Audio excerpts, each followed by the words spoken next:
Amata Dhamma 6 Talks on Dhamma, 3. Ajaan Mahã Boowa Ñanasampanno. Translated by, Ajaan Suchard Sujato. A Forest Dhamma publication. All commercial rights reserved. Copyright by Ajaan Mahã Boowa Ñanasampanno. The gift of Dhamma excels all other gifts. The Lord Buddha. The Middle Way of Practice. September 18, 1962. The way to listen to a dasana is to focus your attention in the present. Don't send the mind outward but keep it fixed within. This is for the purpose of truly experiencing the taste of Dhamma right in your heart. It has been expounded that one may gain 5 benefits while listening to a dasana. The benefits that will bear fruits in the future are additional side benefits. For this reason, there were many Buddhist followers who became enlightened while listening to the Lord Buddha's Dhamma discourse. It was because they had all established their minds correctly. They were not concerned with the past or the future, but were only aware of the present, being solely receptive and ready to experience the taste of Dhamma that the Lord was expounding at that time. When the Lord Buddha first went forth into homelessness, he did so with an extremely great interest in Dhamma. Even prior to that, he had been fascinated and concerned from the moment he successively caught sight of the 4 Devadutas. Signs, i.e. an old man, a sick man, a dead man, and a holy man, to the day of his renunciation. He then strove with diligent effort in his austere practices and paid attention to his task and undertaking from the first day of his going forth to the day of his enlightenment. He never abandoned his pursuit or relented in his exertion. Laziness, discouragement, and weakness could not prevail over his heart as they do over the hearts of other sentient beings. It was likewise with all the Savakas who went forth following the example of the Lord with interest and the aspiration to be free from dukkha. When they listened to the words of the Lord's Dhamma, they did so with attentiveness, and took them up and practiced them with devotion. They lived, came, or went with mindfulness. Every facet of exertion was truly attended with reflection and application of the truth principle. The results and the rewards of their interest and devotion seem to differ from those of our time. This is due to the immense difference in the appreciation of Dhamma and the intensity of practice. If such is the case, how can the results be the same? The Lord Buddha never relented nor relaxed in the pursuit of his quest from the first day of his endeavor to the day of his enlightenment. When he had finally attained to his goal and became the Sayasata, great teacher, of the world, he then brought the Dhamma out to the Buddhist faithful by teaching and exhorting them following the path of Dhamma by which he already had experienced the results. Those who had received the Dhamma transmitted by the Lord were all joyful and delighted in the essence of Dhamma. Having taken it up and applied it to their practice, they had all in due course of time gained to the various Dhamma attainments and acquired the Dhamma like the Lord had before them. From the beginning the Lord Buddha was the example and ideal of the Buddhist faithful. This can be seen from the way he practiced. He always spent his time living in the forest. When he renounced the home life, he went forth into the forest. Never did he take an interest in others, not even the kingdom which he had left behind and all the people whom he had ruled over and given peace and security. He was no longer concerned about his princely status but courageously and unflinchingly stood up to the ordeal of his exertion in Dhamma. In this respect, no one can surpass the Lord. Every mode of practice that he carried out always transcended the world. His renunciation and going forth into homelessness differed from the way of the world, so when the results bore fruit, they also differed. They were then of 2 different worlds, as his heart had been transformed into the purified heart of a Buddha. The results of his attainment must therefore stand in contrast to the rest of the world. This was also true in the case of the Savakas, who had gone forth following the Lord Buddha. When they heard the fundamental instruction given by the Lord, they were highly elated, jubilant and satisfied. The Lord had exhorted them thus, Rukhamala Sanasanam Nisaya Pabhajatathavu Yavahivam Usahokaraniyo. This in our own words would mean, look yonder. There's a mountain. A deep forest. Over there are the mountainsides and canyons. There are the creeks and streams, cliffs, hilltops, and mountain slopes. There are waterfronts and rivers by the hillsides. These are places of ease and quietude, free from all forms of entanglement. You should all seek this kind of location and strive in these environments. The Tathagata attained Buddhahood within these settings and surroundings. He did not become enlightened through mingling and socializing.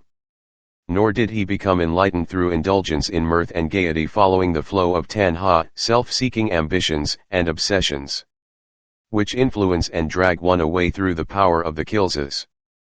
The Tathagata, on the contrary, attained to his enlightenment in secluded and solitary places. Those were the locations where he strove in his strenuous exertion. He escaped from every class of people, from his palace and city so he could remain in such surroundings. The dukkha that the Tathagata went through was the dukkha derived from his exertion in those secluded and remote places. The Tathagata did not become enlightened amidst the grandeur and magnificence of palaces, at crossroads, or marketplaces or in the midst of the crowds and multitudes. The Tathagata attained to his enlightenment in solitude and seclusion, totally retired from the world. He accomplished his objective and arrived at the state of purity of a Buddha in those out-of-the-way places. For this reason, may all of you turn to those places that the Tathagata has described to you. They are in the mountains, hillsides, and caves, under shady trees, in deep forests, in open spaces where the air is light and clear. These places are deserted and quiet, free from confusion and trouble. These places are not wanted by people.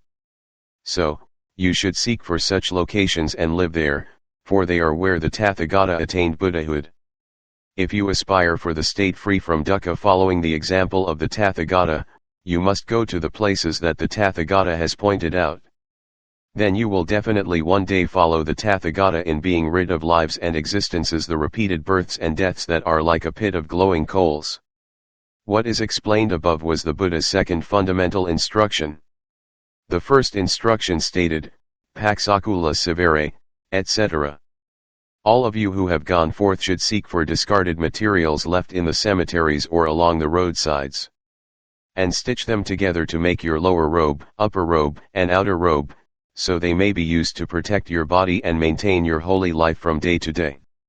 This will accord with your asceticism and Spartan existence in following the way of Dhamma by subsisting frugally on the four basic requisites of a monk's life: food, shelter, clothing, and medicine. You will be content with little and satisfied with whatever requisites are available, and not indulge in using them in an excessive or extravagant manner. You may, however, simply accept a gift of robes presented by lay devotees, as it is the way of simplicity and moderation, being easily fed and taken care of, and poses no problems and concerns to the faithful supporters. The third instruction was, Pindayalopabhojanam, etc. Having gone forth in the Sasana, way of Buddhism, you must not be lazy. You should go on Pandapata, aims round. Feeding yourself by your own effort using your own 2 feet, with a pure and honest heart. All the faithful supporters and lay devotees happily and willingly offer the gift of food following the samana, holy man or recluse, tradition, without involving the usual transaction of money in the way that people generally do. The practice and observance of going on Pandapata as the means of feeding yourself is the pure and impeccable livelihood for one who has gone forth. You should try to maintain this practice for the rest of your life. You should consider any abundance and excess which might occasionally occur as an exceptional circumstance when you have to oblige the laity. But, reflecting your honor and dignity, you must never become heedless and complacent by taking the shower of gifts, because they will then turn into sakaro purasahanti, gifts and offerings that kill the unworthy, as the bait kills the fish. The fourth instruction, Jalanabhisaja, this refers to medicine for the remedy of illness, which afflict both bhikkhus and lay people alike when the conditions arise. You must know and exercise moderation in requesting assistance from relatives or those supporters who volunteer their service. You must keep your requests well within the bounds of propriety. Knowing moderation is the necessary Dhamma which one who has gone forth should always bear in mind. You will then become a Sanghasabhana, a graceful recluse who adorns the Sasana with elegance and beauty, and is one who is well received by fellow Buddhists and the public at large. The important point which a bhikkhu must take into consideration is to be cautious and wary of excessiveness and immoderation in dealing with every form of solicitation. With the exception of going on Pandopata, which is the daily observance practiced by bhikkhus and novices. You should never make a habit of visiting and soliciting cooperation from the lay people, and always exercise moderation when dealing with any necessary situation. After having heard the instruction on these fundamental dhammas from the Lord Buddha, the Savakas gladly took them up and practiced them with zealous devotion by going into the seclusion and solitude of the forests and mountains unimpeded by concern for their lives and well-being. Though they might have come from varying family backgrounds, some were kings and princes, they would not insist upon maintaining their past status or position. That would merely give rise to conceit, snobbery, and contempt for those requisites of living, food and lodging that the lay supporters provided according to their means and resources. The Savakas welcomed every kind of food with the exception of those prohibited by the Vinaya, monastic code of discipline. For the sake of maintaining their life process and supporting a consistent effort in their practice, they were mindful of their exertion, as well as their practical duties and observances. They were attracted to quiet and secluded surroundings away from the noise, confusion, the world's disturbing influences. Their efforts in meditation steadily continued both day and night and in all postures, standing, walking, sitting and lying down. To them nothing was more worthwhile and rewarding than the practice that would rid them of dukkha. The Savakas considered freedom from dukkha to be an invaluable dhamma, more beneficial than the repeated births and deaths resulting from the deception of avidya, ignorance, the source that causes all sentient beings to ceaselessly suffer dukkha. As the Savakas were totally determined and dedicated to liberation, neither pride of royal blood and family wealth, nor pride of being a scholar or a learned person, could creep into their hearts. For them there was only the devotion to the practice of meditation, the means to lift the citta out of dukkha. For this reason all of them, from the first to the last Arahant Savaka, were able to gain enlightenment following the Lord Buddha. Therefore, may all of you practitioners turn your attention to the stories of the Lord Buddha and the Arahant Savakas and contemplate how they practiced in order to arrive at satisfactory results. How they became famous and were revered and venerated by all living beings, Devata, deities, from every realm and people from all walks of life. No one can surpass the Lord Buddha, the Dhamma, and the Sangha in wisdom, discernment and accomplishment, for in all of these they were supreme. All of us should reflect upon this. Being easily discouraged and weakened, or being obsessed with food and sleep, are not the way to true nobility and freedom from dukkha. They are incapable of making the supreme Dhamma appear within the field of our awareness, which is the heart.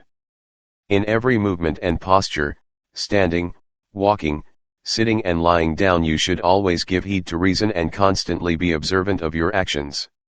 You should make sure that those actions don't delay your progress or blemish your body, speech, and heart. You should delight in seclusion and solitary existence and totally commit your effort, both in body and in heart, solely to the work of meditation. You should have dogged determination as your guide, with every thought and movement pointing toward the goal. Freedom from dukkha. Then the outcome will undoubtedly be the same as that of the Lord Buddha and the Savaka, since it follows the same path. The Lord Buddha did not expound the Dhamma teachings. For example, Samaditha, right view, and Sammasankappo, right thought, for just anybody. But specifically for all of us who practice the way of Sila, Samadhi, and Panna, morality, calm and stability of heart, and wisdom. Once we have trod the path pointed out to us by the Lord and lived and practiced following the fundamental instruction discussed in the foregoing paragraphs. For example, Rukhamala Sanasanam, living at the foot of trees. The result can only be freedom from dukkha and the attainment to the natural eminence of a Buddha Savaka, the Buddha's noble disciple, which is the state of purity within one's heart. You must always be mindful, whether you are standing, walking, sitting or lying down, excepting only when you are asleep and it is beyond your means. Be always inclined to the application of satipana, mindfulness and wisdom, and strenuous effort. The reality of deliverance will then appear within your heart. During the Lord Buddha's time, People listened to Dhamma with sincere interest, fixing the Dhamma they heard within their minds. They did not allow the Dhamma to disperse and slip away. Neither did they listen for courtesy's sake, doing it merely as a ritual. Everything that people today do, which includes all the bhikkhus here, becomes mere ritual. If you are not really dedicated and firmly determined for freedom from dukkha, everything you do will unconsciously turn into ritual. For instance, it would be a mere ritual if we walk kakama, walking meditation, just to keep up with the schedule we have set. Whether the citta and sati are in tune with our exertion is a matter of debate, so consequently the forthcoming results will be different from what we expected. And for what reason? Even though we may be walking kakama, the citta is focusing on everything except the Dhamma principle. What is the principle of Dhamma? The Dhamma principle is constant mindfulness while striving in your practice. When we are focusing our attention to investigate any particular theme or condition of Dhamma, if instead of being concentrated in those objects the citta and sati are allowed to drift and wander to other places and aramneo, drawn by their alluring and seductive powers, an indication that the flow of the heart has already gone astray, then the ensuing results must be contrary to Dhamma. This is what happens when we don't strive to observe our minds, but merely do the practice for its own sake. We might then think wrongly and criticize the sasana, decrying the Dhamma teaching of the Lord Buddha as not being the Nyanika Dhamma that is truly capable of leading the practitioners of Dhamma away from dukkha. We might blame it for not being equal to the claim that it is the Svakkhata Dhamma, the well-taught Dhamma. In truth, the flow of our heart is constantly pulling toward the world both day and night. So please bear in mind that the world, both internal and external, is different from the Dhamma aspired to by the Lord Buddha. The endeavor of the Lord Buddha and all the Savakas aimed for the Dhamma principle as the deliverance from dukkha. Consequently, all of their efforts were directed toward eradicating defilements until they were totally removed. Then they attained the state of Buddho, illumination, which the whole world paid homage to. They had attained the consummation of Dhamma because their practices completely accorded with Dhamma. Such is the outcome when the means and ends fall together in complete harmony. But with us, though we may really be walking kakama or sitting in samadhi meditation, our samadhi is merely a stump-like samadhi. This is when we actually fall asleep right in samadhi practice. We tend to do this often, and some people may do it regularly, though I cannot confirm it.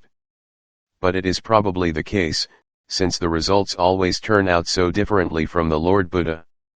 If the causes accord with Dhamma, the results cannot be otherwise. Both the means and end result must correspond. So if we don't get the right results, it must be because we don't practice following the principle of Dhamma. Instead of walking kakama or sitting in samadhi with sati in tune with the Dhamma theme or the Sabhava Dhamma process, under investigation, the citta turns to something else by sending the flow of the heart out chasing after forms, sounds, smells, tastes, and tactile objects. Furthermore, the Dhammaramo, mental objects, conceived right in the heart are also about forms, sounds, smells, tastes and tactile objects, either those of the past or of the future. The citta never stays in the present for even a single moment. If this is the case, the results must always be mundane, since the flow of the citta is constantly involved with worldly affairs. The citta, on the other hand, will also be mundane, being samudaya, the origin of dukkha that afflicts our hearts with trouble and hardship. As a consequence we find fault with the result. Why is there anxiety and worry? Why am I miserable today? We never take into consideration or realize that we perpetually instigate those unpleasant experiences by running at cross purposes with Dhamma. That's why the outcome has to be like it is. For this reason all of us who practice must constantly fix within our minds the resolution to be free from dukkha. We must never allow our actions done through body, speech, and heart to deviate from the teaching of the Lord Buddha, who taught us to seek seclusion and solitude in the deep that are so conducive to our efforts. Never did he exhort anyone to live and practice in the market or at the crossroads or in crowded places packed with people. as if such places would instantly enable us to arrive at a safe haven free from dukkha. We must contemplate on what Rukhamala Sanasanam, living under trees, really means. Every facet of the Dhamma teaching expounded by all the Buddhas is backed up by sound and justifiable reasons. It is the basis of truth that will always impart benefits to those who observe and practice it. Therefore, the story of the Lord Buddha and the Savakas is a story of wonder and marvel in respect to how they cultivated the way and attained the ultimate achievement, becoming great teachers for the whole world. Whether he is a great teacher of the world or an ordinary one, he can only teach us on some occasions. It is of paramount importance for us to take the Dhamma, the principle of truth and reason, which is the real essence of the great teacher, as the teacher who will constantly teach us. Then every action will always be made known to our teacher, which is our own heart. We must always bear this in mind and not be careless or absent-minded. Otherwise, we will never be able to keep to our course and survive, but instead will waste our time uselessly. Don't ever entertain the thought that day and night, either of the past, present or future, are something exceptional or unusual, for they are all the self-same day and night.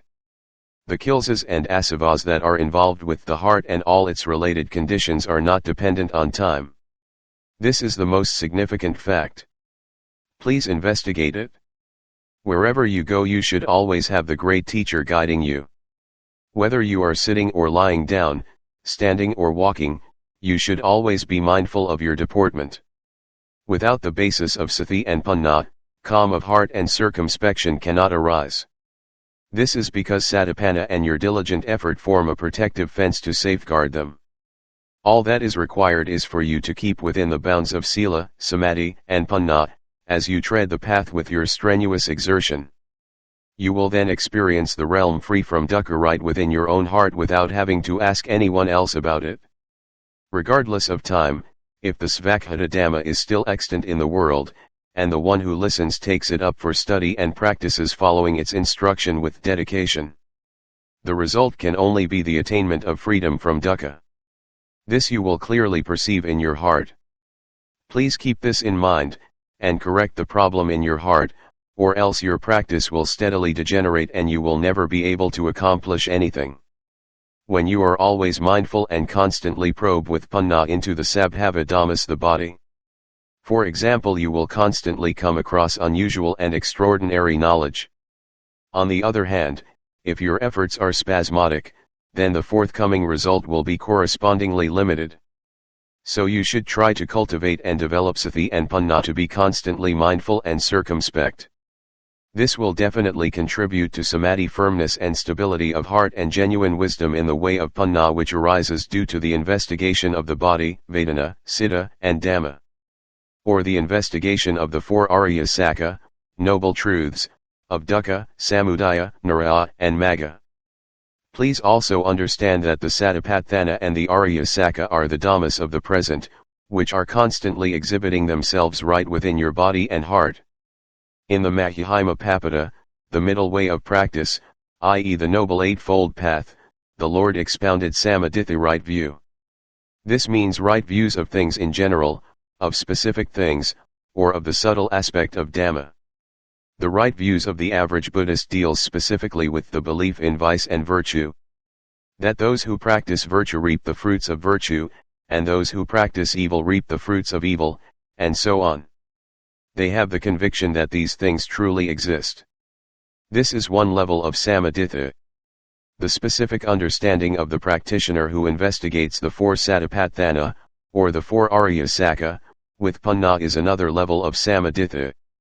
Here you contemplate the body, vedana, citta, and dhamma to see them as the tilakho, three characteristics of existence. That they are all intrinsically anicca, dukkha, and anatta, impermanent, suffering and not self. You build up your faith and firm conviction in the Sakha Dhamma by investigation the Tilakkana and by taking the Tilakkana inherent within the Sabhava Dhammas as the path for panna to follow. Moreover, you investigate the Arya Sakha to perceive and realize that dukkha which arises from the body and heart of oneself and all other beings is something that one cannot remain heedless and complacent about. You also see the harm of samudaya, the source that generates the dukkha that all creatures must suffer endlessly. Consequently, you are ready to dismantle and eradicate samudaya with panna so that you may arrive at niraya, the realm of the total cessation of dukkha. Samaditya, as right view of the subtle aspects of Dhamma, deals with the correct understanding of dukkha as one form of truth, of samudaya as another, of niraya as another, and of magga sila, samadhi, and panna as another form of truth. This is the correct view that neither voices opinion nor passes judgment on the Arya Sakha and all the Sabhava Dhammas everywhere. This is another level of Samaditya. Since there are practitioners with various Dhamma attainments, there are many levels of Samaditya. If there was only one level of Samaditya, panna could not be of many grades. Since there are several degrees of kilsas producers of sadness and gloom, panna must correspondingly be of many grades. For this reason, samaditya is also of many levels. The second path factor is sammasankappo, right thought. It is of three categories: the thought of non-oppression, the thought of friendliness free from ill will, and the thought that frees one of entanglement and bonds. The thought of non-oppression refers to regard for the welfare of our fellow beings, both people and animals alike. We must also pay attention to our own well-being by not taxing and overburdening ourselves. We do not meditate on how to intentionally inflict troubles and hardships on others. Nor do we contemplate ways we can bring degeneracy and moral turpitude upon ourselves by, for instance, indulging in alcohol and narcotic drugs like opium and heroin. The thought of friendship means to refrain from feeling animosity or aversion for people and animals. We do not contemplate tyrannizing and trampling on others. Nor do we maliciously wish others to suffer illness or fall dead. Nor do we contemplate suicide by the various methods that are regularly reported in the newspapers. Those thoughts arise due to wrong reflection. Where previously a person's life was his most valuable possession, due to wrong understanding, it now becomes his enemy. This kind of story happens all the time. You should understand that this is the outcome of wrong thoughts and faulty reasoning. Someone who truly safeguards and looks after himself will immediately curb and restrain any wrong thoughts. As soon as the siddha begins to conceive them within the heart by relinquishing and abandoning them. How could he allow those wrong reflections to get out of hand to the point of committing suicide? Is this an example of loving oneself? One kind of thought renunciation is to think in a way that releases us from entanglements in the mundane manner that people usually consider. For instance, thinking of delivering ourselves from the bonds of poverty, want and hunger in order to achieve wealth and abundance. Another form of renunciation is the practice of dana, sila, and bhavna, generosity, morality, and mind development. Here we think about contributing to the construction of roads, wells, and siddhiyas, pagodas. Maintaining and refurbishing old, dilapidated sacred shrines and relics. Or building kutis and viharas, bhikkhus dwelling, sala, assembly pavilion, and other kinds of structures for the sake of merit and virtue so that we can lift ourselves from the mass of dukkha. Another kind of renunciation is to contemplate and see the peril in birth, old age, sickness and death that are inherent within every form of sentient existence without exception.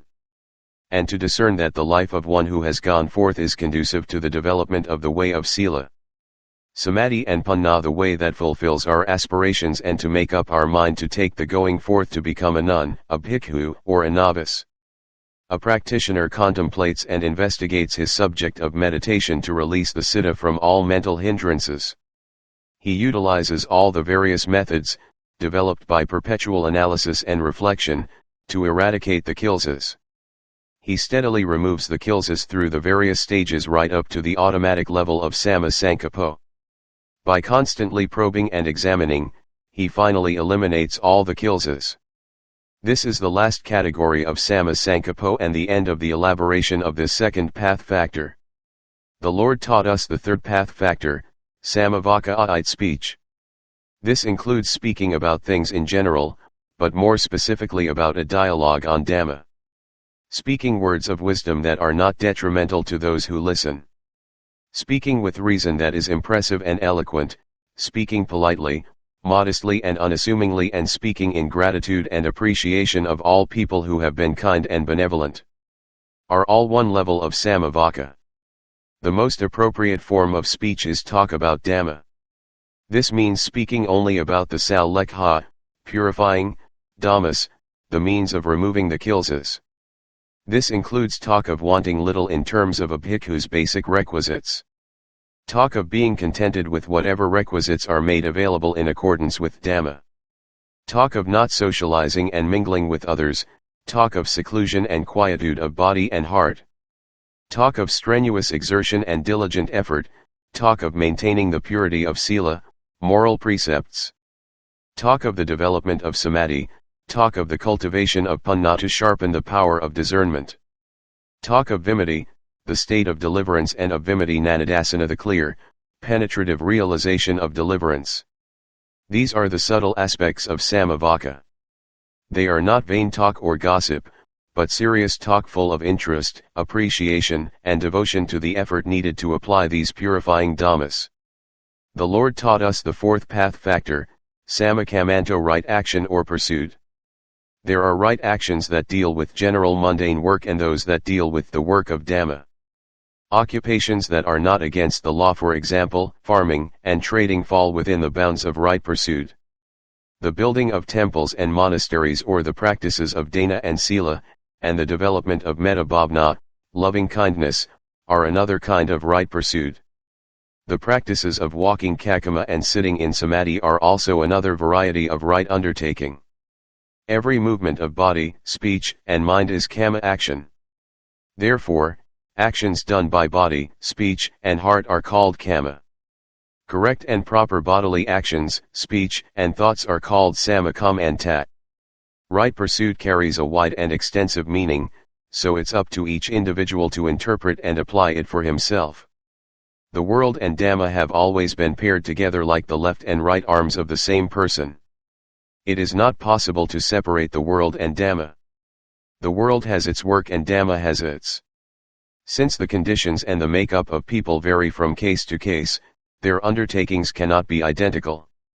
For this reason, a lay person must pursue the work that befits his position, while someone who follows the way of Dhamma must pursue the work of one who has gone forth. Each must take up the work that accords with his status. In either case, don't allow your pursuits in life to conflict with what is right. Each one will then have his own samakam and right undertaking. Both the world and Dhamma will steadily flourish with each passing day because everyone is contributing and helping. The Lord taught us the fifth path factor. Sama ajiva, right livelihood. This includes the feeding ourselves, which is the common form of livelihood among people and animals. Nourishing the citta with wholesome aramanas, mental objects, is another kind of livelihood. Nurturing the citta with the higher levels of Dhamma is another. A legitimate way of living in accordance with Dhamma, not unlawful ones like theft and corruption, is one form of sama ajivo. We live off of what we can obtain to support our lives from day to day. If we are able to acquire things in abundance in a way that accords with Dhamma, that is also an aspect of sama ajivo. The nourishment of the heart with aramanas, mental objects, that arise due to its contact with external objects like forms of men and women. Their sounds, their smells, their tastes, and male and female body contacts is another variety of sama ajivo.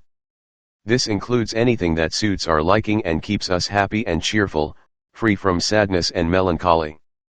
We are constantly absorbed in pleasure and delight, which serves as the elixir of life. But should we pursue them in the wrong way, they could turn into poisons destroying the heart. This type of sama ajivo is suitable to those in the world who knows the right measure of things, as well as propriety, bounds, and limits in behavior. Preventing the poisons of the world from affecting the eyes, ears, nose, tongue, body, and heart is the way of nurturing the heart with Dhamma. Every contact made with forms, sounds, smells, tastes, tactile objects and mental objects should always be contemplated in the light of Dhamma. We should not allow any affection or aversion to arise, for it will be a discomfort for the heart. The investigation that accords with Dhamma will provide and sustain the heart with the essence of Dhamma. the heart will experience bliss, contentment, and serenity. It will be permeated with wisdom and discernment, so we won't seek any aramana that is poisonous and destructive to the heart. But only those that constantly provide and nourish the heart with Dhamma. We must always investigate in the light of Dhamma every contact between the internal ayatanas, sense organs, like the eyes and ears, and the external ayatanas, sense objects, like sights and sounds, for true understanding and liberation. We must never contemplate in the worldly-minded way, as it is the way of taking in fire to burn ourselves. This will only cause anxiety and restlessness inside the heart. We must constantly feed the heart with the aramanas of Dhamma. The essence of Dharma is the nourishment of the heart. It will steadily sustain and protect the heart, keeping it secure. The Lord taught us the sixth path factor, samavayamo, right effort. There are four kinds of effort: the effort to prevent the accumulation of unwholesome qualities within our character, the effort to get rid of anything unwholesome that has arisen, the effort to develop wholesome qualities within us, and the effort to maintain the wholesome qualities that have already arisen. We must make them opanayuko, drawing inward, by applying them to our own level of attainment in Dhamma, where they will be drawn into the basic principles of samadhi and panna. We must devote ourselves to taking care of the citta that is obsessed and infatuated with the flow of tanha, craving, due to the power of ignorance dragging it away. We must try to curb the restlessness and disquiet of the citta with the disciplinary power of sati and panna. The way of sila, samadhi, and panna is the Dhamma that can rectify every kind of kilesa, so we must strive to develop them within our hearts. If we aspire for nibbana and the total extinction of the fire of anxiety, we must carefully cultivate sila, samadhi, and panna. Once the levels of sila, samadhi, and panna have appeared within us, we must not let them slip away through negligence. One must nourish and develop them to full maturity, where they will be transformed into the maganayo, supramundane knowledge of the path, that can obliterate all traces of the kilesas. The realm of vimutti, freedom, and nibbana that was previously perceived as something beyond our means and abilities will be the Dhamma realized within our hearts the instant all the kilesas have been eliminated. The Lord taught us the seventh path factor, samasati, right mindfulness. This is the setting up of mindfulness in our meditation practice. Whatever Dhamma we use as the heart's aramana. For example, the recollection of Buddha or anapanasati, mindfulness of breathing, we should have sati concentrating on that object. Or if we should focus our attention on the four objects of satipatthana, body, vedana, citta, and Dhamma, whether for the development of samadhi or in the investigation for the development of panna, we must constantly have sati attending to every moment of our meditation. This is one category of samasati, right mindfulness.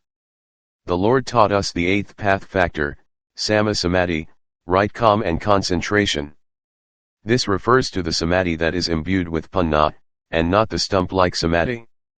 It is also not the type of samadhi that is constantly addictive, where we have no inclination to investigate in the way of panna because we think that this type of samadhi is in itself an adequately exalted Dhamma. Instead, we criticize panna as being unworthy. This kind of samadhi is called miccha, incorrect, samadhi, and it is not the samadhi that can truly deliver us from dukkha.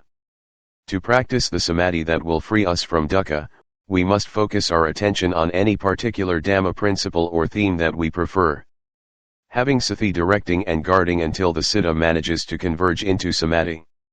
It doesn't matter what class of samadhi this may be. It is right or samadhi as long as we feel that the citta has become calm and ceased thinking, remaining in singularity and isolation from all surrounding conditions for a time before withdrawing from that state. This is different from the samadhi in which the citta converges and you immediately lose track of day and night and become totally ignorant of whether you're still alive or not. It's as though you're dead. Only after the citta has withdrawn do you realize that it entered into calm or wandered away into the blue.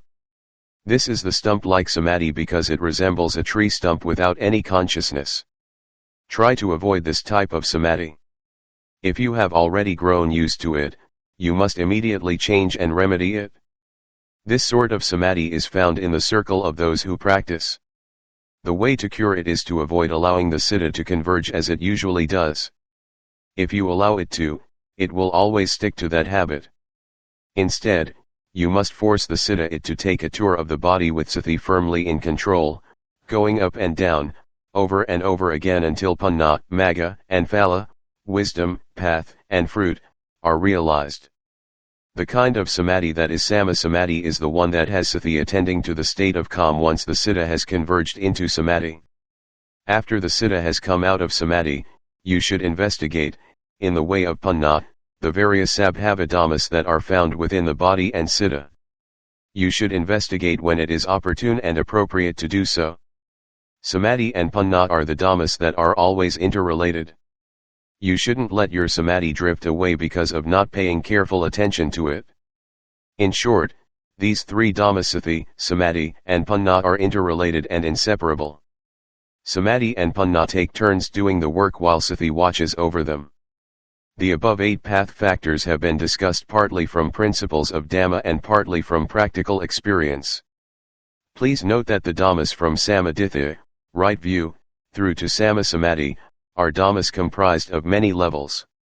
It's up to each individual to take them and apply them in his practice in accordance with his Dhamma attainment and ability.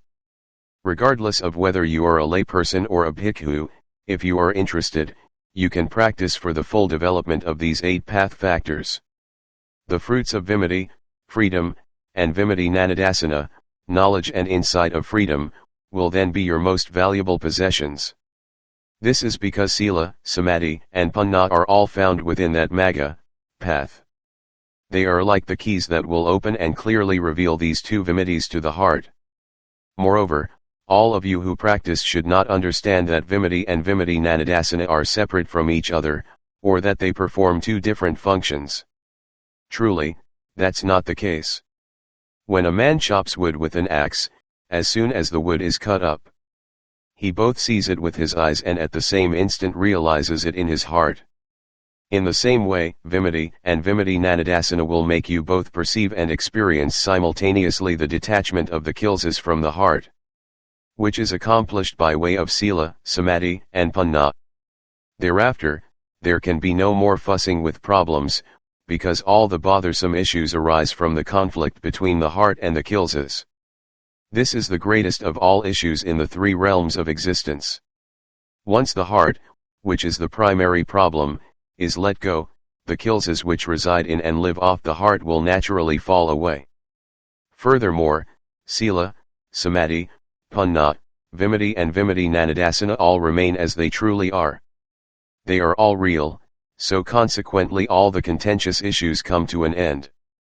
Today I have presented a talk on Dhamma to you who practice by highlighting the example of the Lord Buddha and the Savakas so that it may serve as a guide pointing out the correct way to you. Now you can set your compass, your mode of practice, and relentlessly strive to follow the path of the Lord Buddha. Once you have fully developed the dhammas of sila, samadhi, and panna, then vimutti and vimutti nanadasana, the essence of nibbana will undoubtedly be your possession.